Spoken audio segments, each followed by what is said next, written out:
on today's video, I wanted to cover something that is very important for us FBA UK sellers. Okay, now if you're just starting off, this may not be the most appropriate video for you. However, for people like us that have already a few products selling on Amazon, this is something that Amazon has implemented over the last 12 months to basically ensure that all the inventory that we send to Amazon is being used as efficiently as possible. So we're going to talk about the metrics that they are currently using to make sure that that is happening, and how to make sure that you are on the positive side of those metrics going forward. So first things first, what do I think about this inventory performance and inventory planning metrics? I personally quite like it, and the reason why is because when I started selling, okay, in 2018, this was not the case. And the reason why I believe this was not the case is because the warehouses were not as full up as they are now. And what I believe Amazon has done is they basically found that a lot of the inventory that they have in their warehouses are actually taking a very long time to sell out, okay? And basically they are taking up valuable space for us sellers that are actually selling through the inventory a lot faster. And I believe this is why these inventory performance metrics have been released. So there are a couple of factors that they basically use to measure of how effectively you are managing your inventory on a week-to-week basis. Now, in the very beginning, okay, what you want to do is basically you understand that what happens is if you go below this metric and you are determined as poor, then that means your inventory fees will go up, your storage fees will go up, and you may not even be able to send some of your inventory to Amazon for the products that are not selling as well. Now, in my opinion, this is very important, and you want to make sure that you never ever reach that poor status, because getting out of it will take some time and it will be quite difficult.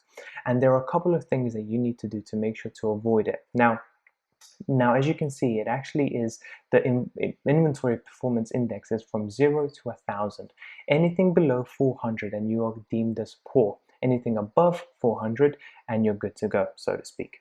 So very first thing is that right now, as you can see, I'm on 576 and I am happy with that. Anything above 500 I am absolutely fine with. Now if my inventory performance index falls below 500, then there will be measures that I will that I will start to take place to make sure that I don't go below 400.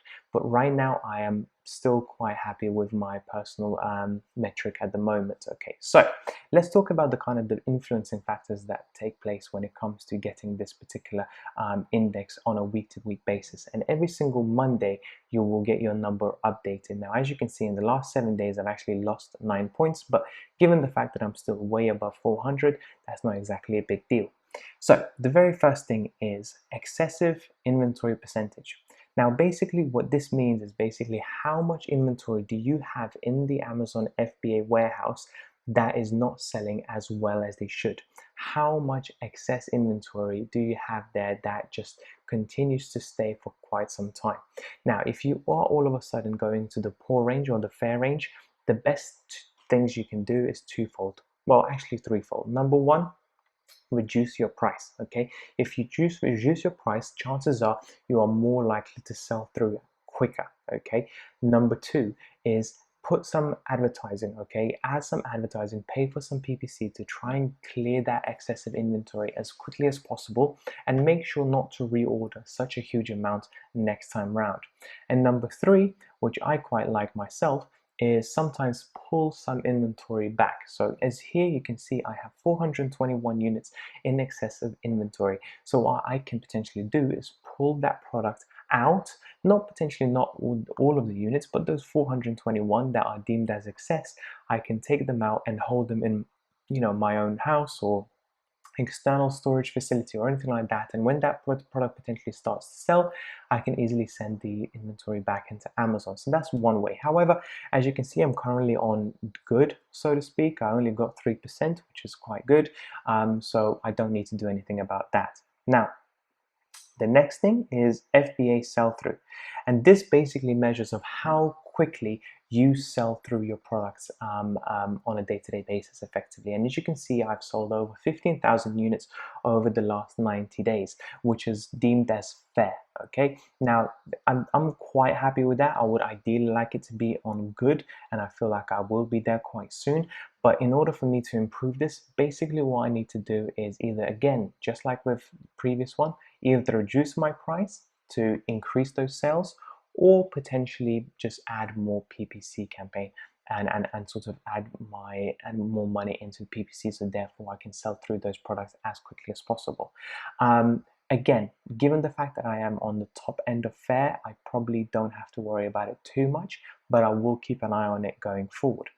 Now, the next thing is quite simple, stranded inventory percentage. This is basically how many listings you have or how much inventory you have in the Amazon FBA warehouse that don't have a listing, that's not selling, that's just sitting there and not doing anything at all. That to me has never happened. I always have inventory that has a listing with it and therefore is selling. So this almost all the time has been at 0% and therefore is excellent. And it's actually one of the best metrics that helps to push your overall ranking above the poor mark. And the very last one that actually has been hit quite a while lately for me is being the FBA in stock rate. And what that basically means is how much of your inventory you have in stock. And given the fact that there's been so many delays caused by either UPS or caused by just COVID-19 or shipping in general, there has been quite a lot of product that I found to be out of stock for quite an extensive period of time. And as a result of that, my FBA in stock rate has actually dropped quite significantly. I used to be around the 90-95% mark, as you can see back here, 96%. However, now that we are going out of lockdown and more products are being delivered back into Amazon, I should be back onto the good between 90 to 100% once again. So if I had to work on any of my metrics at the moment, in my opinion, primarily I'd probably work on my FBA sell through rate. It's not good, but it's fair. And what I would do is I would try and reduce the price on some of the products that are not selling as well as they should. So that's pretty much it for today's video. Like I said, if you are just starting off and you don't have any products selling at the moment, this is probably not something that you should worry about. However, it does have a big implications for you if you are selling and you all of a sudden start to drop off into the poor side of the index, so to speak. So, because I do have a few friends that are selling on Amazon as well, and majority of their products have actually been in the luggage sector or niche, so to speak. So, and over the last few weeks, given the fact that that particular niche has fallen off a cliff completely, they have really struggled to keep their performance index above 400, because effectively they do have a lot of inventory in the FBA warehouse. They have quite a lot of excess inventory. Their sell-through rate has dropped off completely, and regardless of how much they reduce their price, it hasn't picked up. And their in-stock inventory is, well, actually is doing quite well because they have a lot in stock. They actually have way too much in stock. So, what is important here, in my opinion, is to understand that sometimes you don't want to put all your eggs in one basket. And by that, I mean, don't put all your eggs into one niche. You want to diversify yourself. So if one niche is selling well, maybe the other one won't. And therefore, you will balance yourself out and stay above the 400 points mark on the performance index. And therefore, will be continuing to sell on Amazon FBA and using their warehouse facilities with no issues, no excess fees, no waiting, no delays, nothing like that at all. So thank you so much for watching. If you did like the content, please don't forget to like the video and subscribe to the channel, and I'll speak to you soon. Bye bye.